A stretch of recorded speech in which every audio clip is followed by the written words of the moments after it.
जी, आज हम बात करेंगे कि कैसे किसी बड़े नुकसान से पहले हाई ब्लड प्रेशर को हाईलाइट किया जा सकता है। अस्सलाम वालेकुम, मैं हूं डॉक्टर कायनात।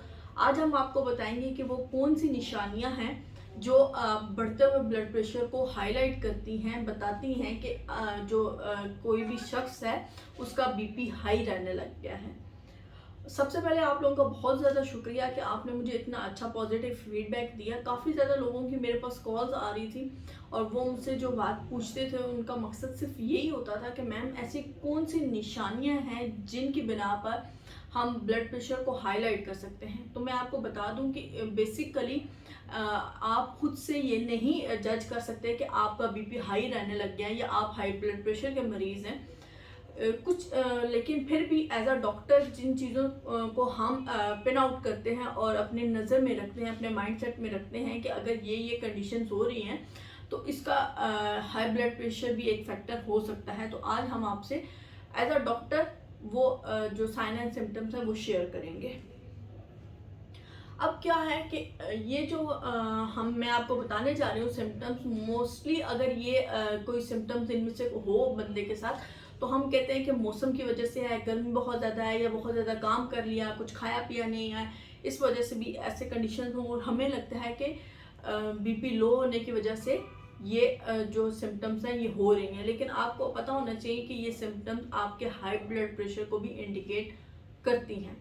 तो चलें आज हम बात करते हैं अपनी सिम्टम्स के ऊपर। तो सबसे पहली जो मेन सिम्टम्स है वो है स्वेयर हेडेक।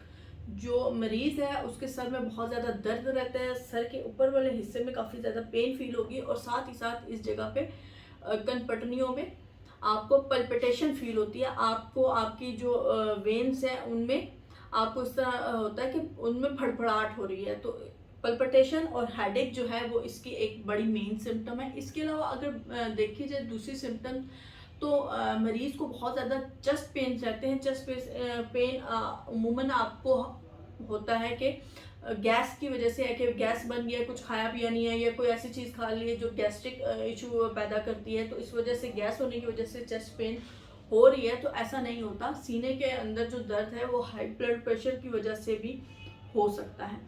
उसके अलावा एक और सिम्टम्स वो ये है कि चक्कर आना। मरीज़ अगर बैठा हुआ वो एकदम से खड़ा होता है तो भी उसको बहुत सवेर चक्कर आते हैं जिसकी वजह से वो काफ़ी ज़्यादा डिज़ी फील करता है। इसके अलावा अगर देखा जाए तो जो सांस लेने में काफ़ी ज़्यादा दुश्वारी होगी।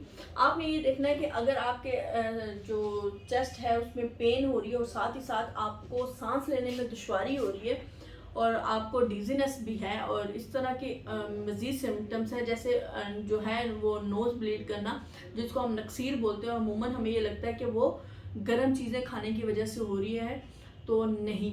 नक्सीर की एक वजह हाई ब्लड प्रेशर भी हो सकता है। नोज़िया हो गया, वॉमिटिंग्स होगी, इस तरह की कंडीशन होगी, या फिर जो आई साइड है वो ब्लर हो जाएगी या जो विजन है वो चेंज हो जाता है कि मतलब कलर जो रिकग्नाइजेशन होती है वो या जो कलर्स पहचानना होता है उसमें फ़र्क आ जाता है। अगर आप मरीज़ के सामने मिलते जुलते दो तीन कलर्स रख दें तो वो पहचान नहीं सकता कि ये कौन सा रंग है और दूसरा कौन सा रंग है, मतलब उनका जो विजन है वो चेंज हो जाता है। एंजाइटी होगी, कन्फ्यूजन होगी।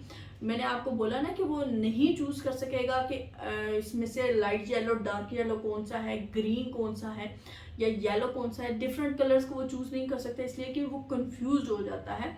उसके जो हेडेक है या पल्पिटेशन है या जो आईसाइट का ब्लर हो जाना है वो उसको कंफ्यूज भी बना देता है।